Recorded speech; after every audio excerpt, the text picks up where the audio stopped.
I want to talk about fish tanks. No, not this kind of fish tank. Or this kind of fish tank.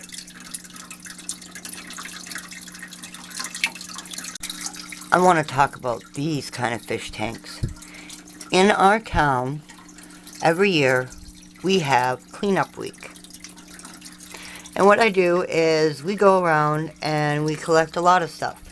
And one of the things I like to collect is fish tanks. Now, my pets have brand new fish tanks that are just for them, that were bought for them. But my plants all over my house are in fish tanks. Terrariums. And they're layered in a very specific manner. I'm going to take you out to my fish tank and walk you through how I do it. This fish tank here has been going for a little over a year. And when they started out, all the plants inside were smaller than above the fish tank. Now this little guy here has popped up in the last 4-5 months. I have no clue where he came from. He might have dropped off from one of my other fish tanks. I will show you all my plant tanks throughout this video. And all of these plants were very small, coming off of other adult plants in other fish tanks around my house. Now the way I do it is on the bottom, I put a layer of shredded paper. Then I put a layer of food scraps. Now, like I said, it's been a year, so the food scraps and the paper have broken down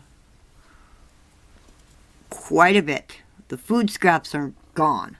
There's nothing left of the food scraps because I have millipedes in my tank. Now the millipedes do not leave my tank and climb all over my house, get everywhere. It's useless for them to leave their tank. It's useless for them to leave. Why would they leave? There's food in there for them. I feed them on a regular basis. So, paper layer, and that's how I start them. There was a small food scrap layer of kitchen scraps.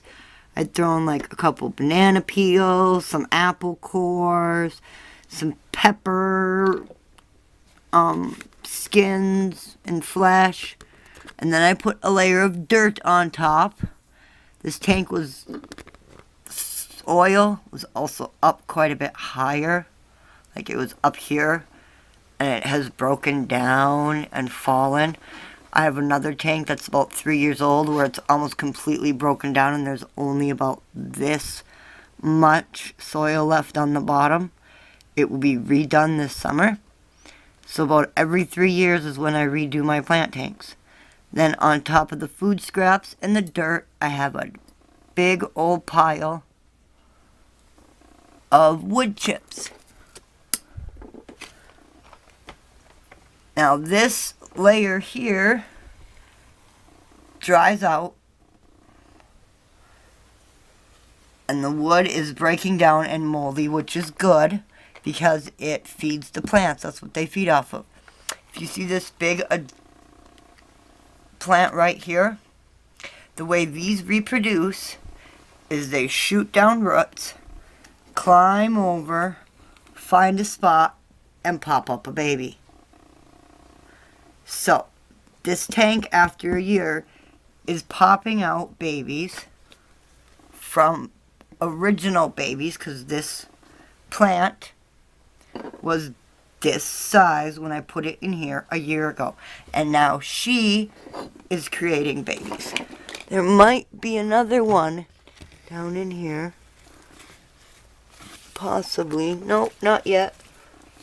Now these, I don't know what they're specifically called. These might be the mother tongue. These can take up to several years before they pop out babies. And this is an aloe vera, and they pop out babies all the time, but I constantly pull the aloe vera babies and give them away. Aloe vera is a very good plant And if you have a good mothering plant that pops out lots of babies, share and share alike. So I have friends who I give babies to all the time. I actually have several friends who I have taken and built a plant for them, and now they have their own plant tank in their houses. And I actually have one particular friend who has several plant tanks in their houses that have come from me. Let's go look at my big mother plant tank that's 3 years old. There's a window right behind you, so I'm trying to block out as much sun as possible. But as you can see, the tank, that is a bright light. Let's see if I can come over here and have a better view. This tank was 3/4 full 3 years ago. And then that was a year and 2 years, and it's almost been 3 years. This summer will be 3 years that this plant has been going. And it started off at the bottom with shredded paper, and then food material, and then dirt, and then wood chips. And after 3 years, it has broken down, and my plant has got babies coming off everywhere. This thing here drops babies constantly. It's what I think that one mystery plant is over in my other tank, is from off of her here. This is a spider plant that came from my grandma. And this mother spider plant is probably about 15, 20 years old herself. She's been dropping babies and producing and growing in our family all over the place. I have babies, you see that? She literally just drops whole babies right off the end of her. And if you can see on the bottom, that little root, she will drop a baby, it'll fall down, and it'll plant itself. And then in here, down and in here, I also have this guy. He grows and drops babies for me, same way.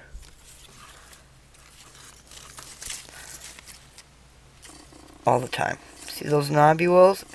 They stay hard like that until they actually touch soil. And then this here, the brown on the root, will decompose, and a long white root will come out and plant itself into the ground. See, as you can see, it crawls around on the tank. In the tank, it's got a long root here.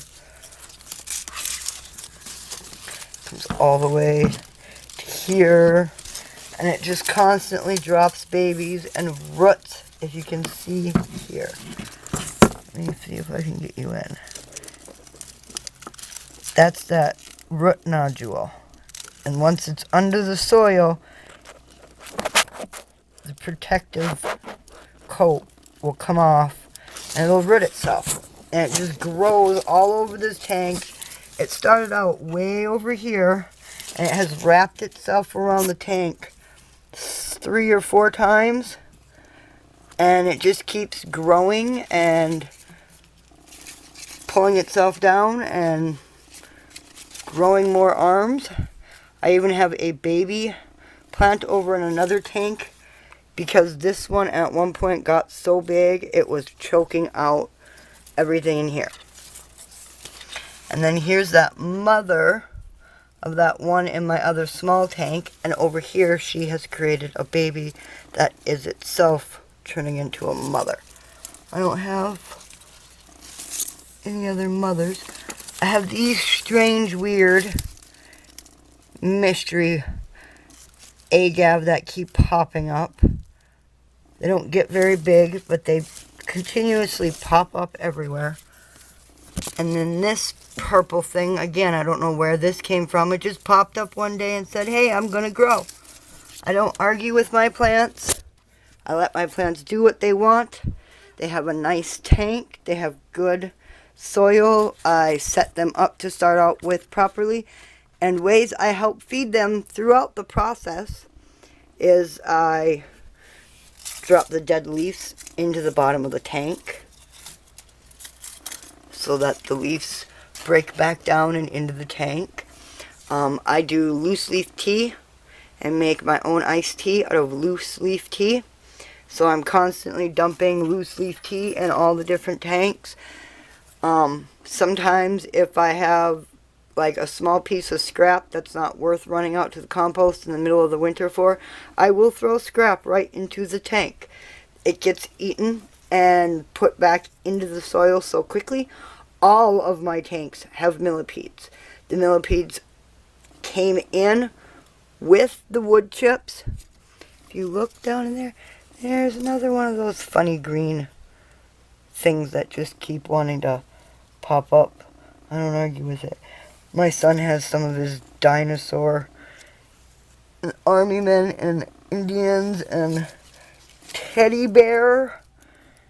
When my son was little, well, he's still little, but when he was 7, 8, he used to play army man and battle, and there's planes in one of my tanks. My son liked to decorate them.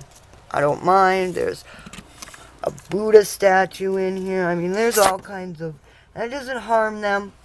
They obviously don't have issues with happiness of plants and a child being around them, so if those toys were causing an issue, you'd see it in the plants themselves, and obviously they're not. They drop babies constantly. Thanks for coming along and checking out my video. I hope this gives you an idea on how to help and bring in a lot more houseplants into your house, how to layer your houseplants properly so that they have good food and good nutrition and good soil. I do all of my layering based on a guy named David the Good and his idea of compost everything. Why not? Out in nature, compost everything. So why not simulate nature in your house, in your garden? See you next time, and remember, stay positive. Bye, everyone.